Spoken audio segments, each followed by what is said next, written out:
Hello, welcome to Echoes of Tomorrow. I'm Marsu Wertham. Thank you to our subscribers for your support and inquisitive minds. And to those of you who are with us for the first or second times, welcome. Echoes of Tomorrow's mission is to find the gold that we are admonished to buy in Revelation to the Laodicean church and its era, our time. We study prophecy through the historicist lens and examine the distinction between it and the two prevailing ideologies of dispensationalism, which stems from the futurist school of eschatology, and the supersessionist ideology, which stems from the preterist school of eschatology. We'll get into those later. Our main focus is the book of Revelation. Who isn't fascinated by this book? After all, it comes with a blessing for those who read and understand. It's distinct because of its use of symbols. In our two-part study of the woman in the wilderness, we explained the principle in interpreting symbols, and we revealed the identity of several important symbols. So now we've mentioned the perspective that is used here, the historicist school of thought. We mentioned the application of symbols and their importance. Today, I'm introducing two literary devices used in interpretation. Seeing that the Old Testament was originally written in Hebrew and the New Testament in Aramaic and Greek, obviously translations into other languages have been necessary. So to translate, we have to use laws of grammar. And sometimes language can be confusing. So let's do a quick review of some high school grammar terms. Let's look at appositives. Appositives are nothing more than a noun, person, place, or thing, or noun phrase that is used to rename another noun or noun phrase used before it. An example from the Bible of an appositive would be in Revelation 12:9. And the great dragon was cast out, that old serpent called the devil and Satan, which deceives the whole world. That old serpent, devil, and Satan rename our first noun, dragon. The other is a prolepsis. Here, a future event is spoken of as if it's already accomplished. An example of that in scripture might be, is in Hebrews 2:8. Putting everything in subjection under his feet, now in putting everything in subjection to him, he left nothing outside his control. At present, we do not yet see everything in subjection to him. In essence, a future event is being addressed as something as if it is already accomplished. The use of prolepsis is not uncommon, particularly in Revelation. Our study today is the mystery of the seven heads. These heads are situated on a beast. If you were with us in our studies of the women in the wilderness, we identified the symbolism of beasts as kingdoms or powers. So today you're going to hear a mention of various beasts as well as a lot of ordinal numbers, first, second, third. This study also comes with a warning. It's difficult. May I recommend listening to the study several times, but the information is nothing short of revelatory. Hello and welcome to Echoes of Tomorrow. Before we move on to the mystery of the seven heads in Revelation, we want to do a slight review. In Revelation 3:18, we are counseled to buy from Christ gold tried in fire. And in 1 Corinthians 3, verses 12 and 13, the gold tried in fire is defined as doctrine, the beliefs and teaching in Christendom. The doctrines of Christendom throughout time are symbolized as gold, silver, precious stone, or wood, hay, and stubble in 1 Corinthians 3:12. The significance is that the sound beliefs and teachings from Christ are hard to find, while the unfit ones are common and easily found. It's like the road to salvation. That's hard to find. Now, on the subject of the seven heads, there are a number of beasts with seven heads. The one we'll focus on is the scarlet beast in Revelation 17. In Revelation 17, verses 7 and 8, we read, "But the angel said said to me, "Why do you marvel? I will tell you the mystery of the woman and of the beast with 7 heads and 10 horns that carries her.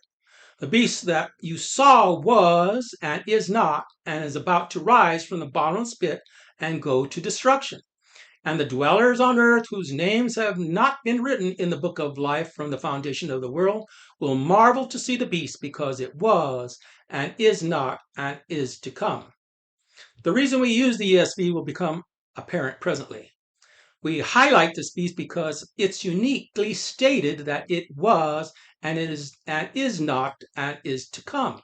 In essence, it has an inactive period and it's revived again, which is not the case for the other beast. Furthermore, Revelation relates that grasping this mystery, that it was and is not and is to come, exposes the meaning of the 7 heads. This is what we see when we continue in Revelation 17. In Revelation 17, verses 9 through 11, we read, "This calls for a mind with wisdom. The 7 heads are 7 mountains on which the woman is seated. They are also 7 kings, 5 of whom have fallen. One is, and the other has not yet come. And when he does come, he must remain only a little while. As for the beast that was and is not, it is an 8th, but it belongs to the 7, and it goes to destruction." Once again from the ESV version. Here is why we use the ESV, the English Standard Version. The King James translates verse 10 as they are also 7 kings, and as they are 7 kings, which is a poor translation.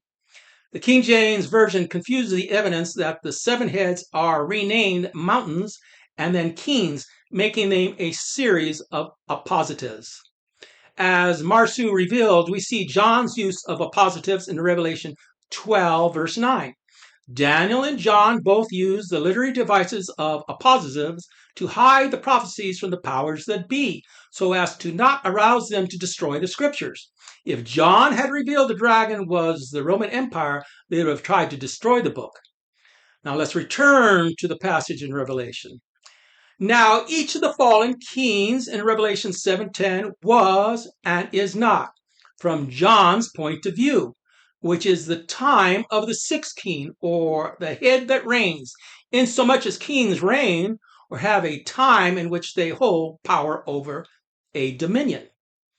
Let us emphasize kings reign. They have power and dominion by every definition of the term king. And when it says they are fallen, it means that each one was but is not at the time that the 6th king reigns. Again, Revelation 17:10 means that 5 kings held power over a dominion that ended before the time of the 6th king, just like the beast that was and is not from John's point of view.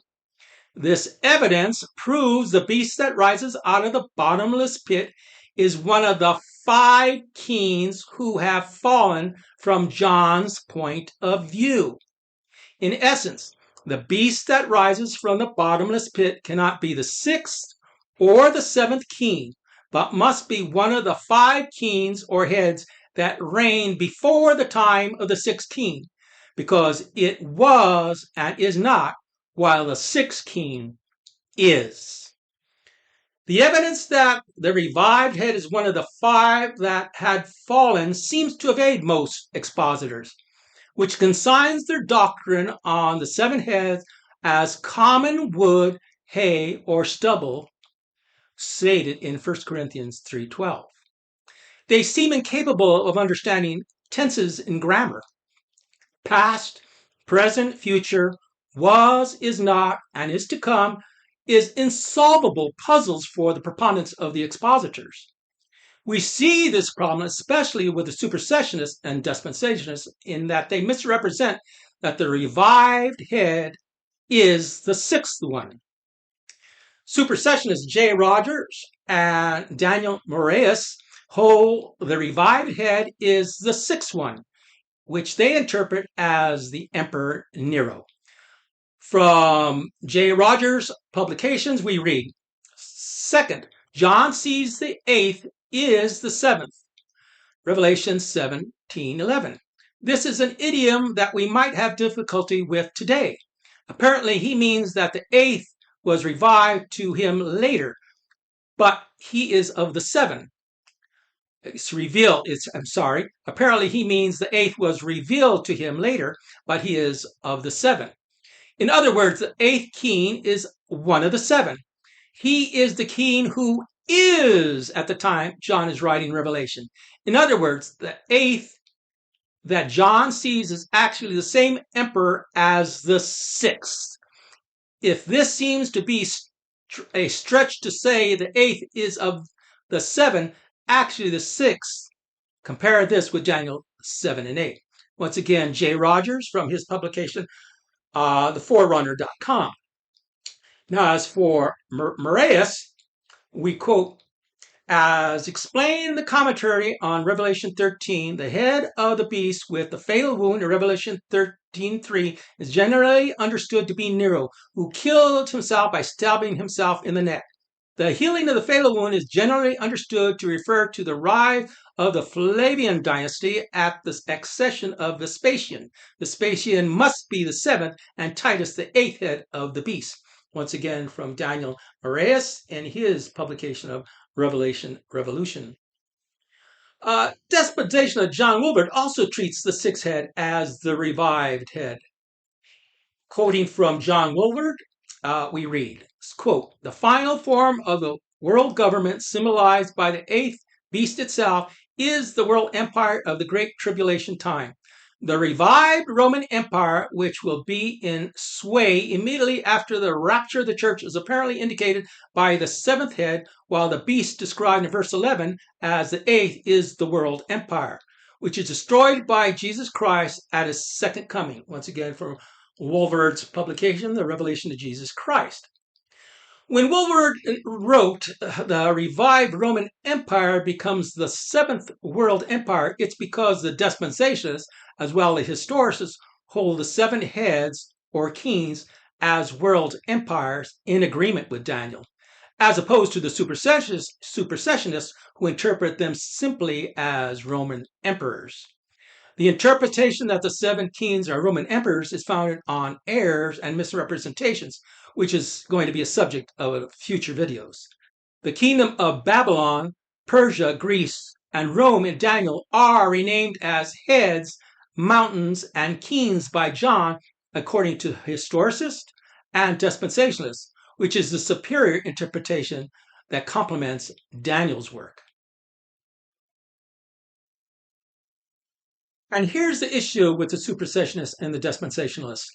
In the case of the supersessionists, how did Titus, whom the supersessionists hold as the revived head, come before Nero?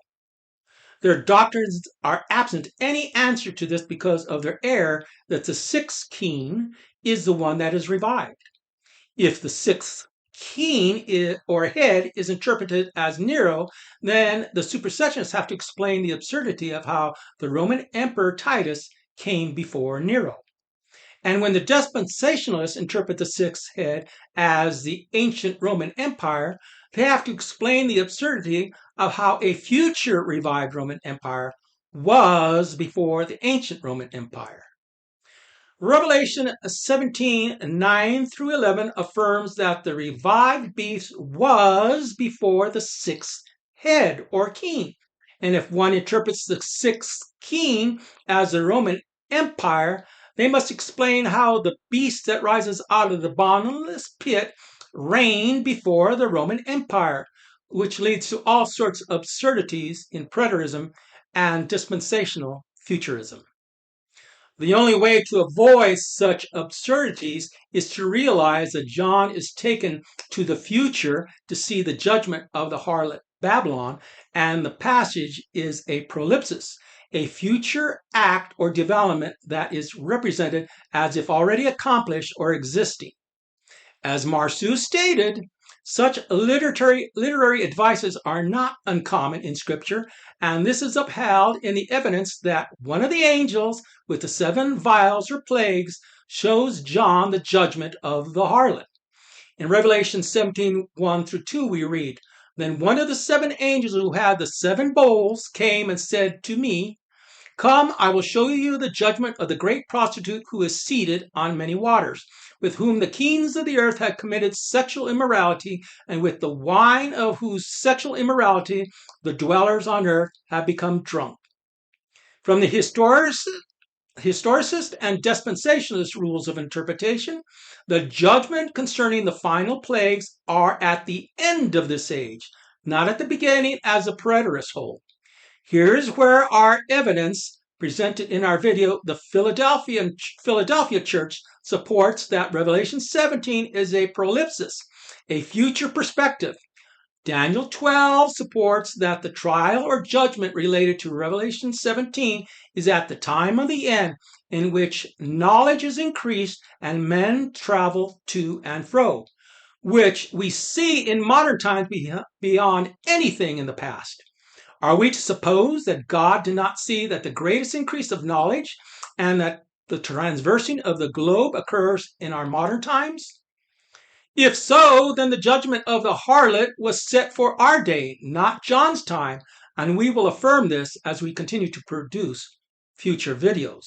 Furthermore, the head that is revived was presented in the previous chapter 13 as the beast that rises out of the sea. In Revelation 13:3, we read, "One of the heads seemed to have a mortal wound, but its mortal wound was healed, and the whole earth marveled after they followed the beast, as they followed the beast." John goes on in verse 11, "Then I saw another beast rising out of the earth. It had 2 horns like a lamb, and it spoke like a dragon, and it exercised all the authority of the first beast in its presence, and makes the earth and its inhabitants worship the first beast, whose mortal wound was healed." The first beast in the chapter refers to the beast that rises out of the sea. According to verse 12, it is the head that is revived, which places chapter 17 in chronological order, specifically around the time when the head is wounded or its power is broken, preceding the reign of the 6th king. This is supported by the detail that when the beast that rises from the sea and the scarlet beasts are revived, the world marvels, which supports their identity as the same. In other words, in Revelation 17, John renames the beast that rises from the sea as the scarlet beast in its wounded period, using the literary device of Prolepsis.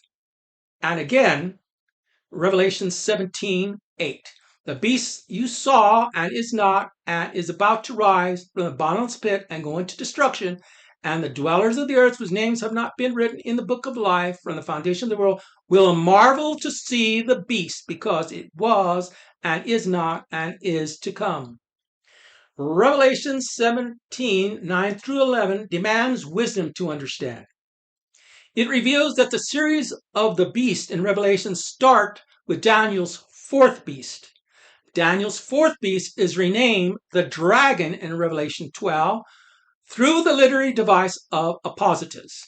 Daniel's little horn is renamed the beast that rises out of the sea and is the 5th head, making the 6th head the beast that rises out of the earth, and the image becomes the 7th head.